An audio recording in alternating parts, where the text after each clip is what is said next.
তোমাদের দাদার এই অবস্থা। আমি ভিডিওটা ছাড়ার পরে অনেকেই জিজ্ঞাসা করেছো দাদা কেমন আছে, দাদার কি করে কি হয়েছে, সব কিছুই বলবো আজকের বড় ভিডিওর মাধ্যমে। আর এই যে আমার ডান্স ক্লাসটা, তো এটা দুদিনের ভিডিও একসাথে তোমাদেরকে শেয়ার করছি। অনেক দিন ধরে এরকমভাবে ভিডিও মেক করতে পারছি না, সামান্য সামান্য ক্লিপ নিয়ে রেখেছিলাম, সেটাই আর কি তোমাদের সাথে আজকে শেয়ার করব। এই কয়দিনে ছোটোখাটো ডান্স ভিডিও, তাতেই অনেক অনেক ভিডিও ভাইরাল হয়ে গেছে। আর অনেক খুশির খুশির খবর তোমাদের সাথে শেয়ার করব, তার সাথে তো এই দুঃখের খবরটা আছে। যদিও রিলসে শেয়ার করেছি, তোমরা অনেকেই জানতে চাইছো, সবার কমেন্টের উত্তর দেওয়া তো ওইভাবে সম্ভব না, তাই ভাবলাম একটা ভিডিওর মাধ্যমেই তোমাদেরকে সব কিছু জানাই। খুব সকাল সকাল ও আজকে মার্কেটে গেছিলো। মার্কেটে যাওয়ার একটাই কারণ, আজকে কয়েকটা জিওল মাছ আনার কথা ছিল। হয়তো কোনো বিপদ আসার আগে মানুষ হয়তো এইভাবে কাজ গুছিয়ে রাখে, তাই না? আজকে অনেক দিন পরে জিওল মাছ আনলো। আমি বলেছিলাম যে জিওল মাছ খাওয়া হবে, তো এক গাদা নিয়ে এসে আমি আরও রাগারাগি করছিলাম। ও বললো জিয়ে রাখো, অনেকগুলো একসাথে থাকলে কয়েকদিন বাজারে যেতে হবে না। তবে ও এইভাবে বাজার টাজার করে দিয়ে বাড়ির থেকে বেরোনোর পরে ওই অবস্থায় ফিরবে, তারপরে সত্যি আমাদের অনেক দিন যে বাজার করতেও যেতে পারবে না, এটা যে ঘটবে এটা আমি কখনোই ভাবতে পারিনি, আমি আশাও করিনি। আর এরকম যে হবে আর ওকে এইভাবে দেখবো আমি ভাবতে পারিনি। আমার ভীষণ কষ্ট হচ্ছে, কারণ আমার সব কাজে ও ভীষণ হেল্প করে। আর ও ছাড়া আমি সত্যি এক পাও হাঁটতে পারি না, আর এক পাও কোনো কাজও করতে পারি না। আমার যে কোনো, আমার বিজনেসের কাজ বলো, আমার ডান্সের ক্লাসে যাওয়া আসা বলো, আমার বাড়িতে সংসারে কিছু কিছু কাজ সামলে দেওয়া বলো, সবটাই ও করে। ওর স্কুল ছুটি, তো ও বাড়িতে থাকলে আমি তো মানে হাতে চাঁদ পেয়ে যাই।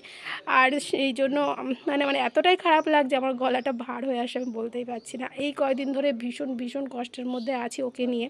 আর ওর যা কষ্ট হচ্ছে সেটা তো বলে বোঝানোর মতো না।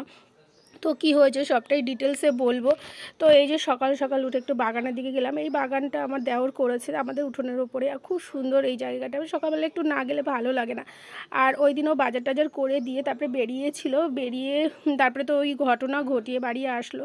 তো এটা হচ্ছে তার পরের দিন আমার বাড়িতে ডান্স ক্লাস ছিল। তো কি করব বলো, ক্লাস তো বন্ধ করতে পারবো না, এরা তো ক্লাসে আসবে। আর সপ্তাহে একদিন, আর সামনেও ওদের প্রোগ্রাম আছে, আর তাছাড়া এমনিও ওদের পরীক্ষাও আছে, তো ক্লাসটা শুরু করতেই হলো। আর এই নাচের ক্লিপ ছোট ছোট করে শেয়ার করেছিলাম, অনেকে অনেকগুলো এই ভিডিওটা পুরো দেখতে চেয়েছে, তো এইটুকুই করানো হয়েছে। এখনও আর ক্লাস করিয়ে পারিনি, সেই তো বলছি অ্যাক্সিডেন্টও হয়েছে, তারপর থেকে আর সেভাবে করতে পারছি না ক্লাস, আর ওদের ডান্স ভিডিও করতে পারছি না, ভালো লাগছে না। যাই হোক, এই ভিডিওর দুটো ক্লিপ দেওয়াতে তোমার 7 লাখ 3 লাখ এরকম ভিউ হয়ে গেছে। আর এর জন্যই আমার চ্যানেলটা মানে কি বলবো, এত তাড়াতাড়ি তোমাদের ভালোবাসা পেয়ে গ্রো করেছে। আর সেই 9K পরে এক লাফে মানে 15 দিনের মধ্যে 10K ফলোয়ার্স, আর তার সাথে সাথে আমি স্ট্রিম অ্যাডসও পেয়ে গেছি।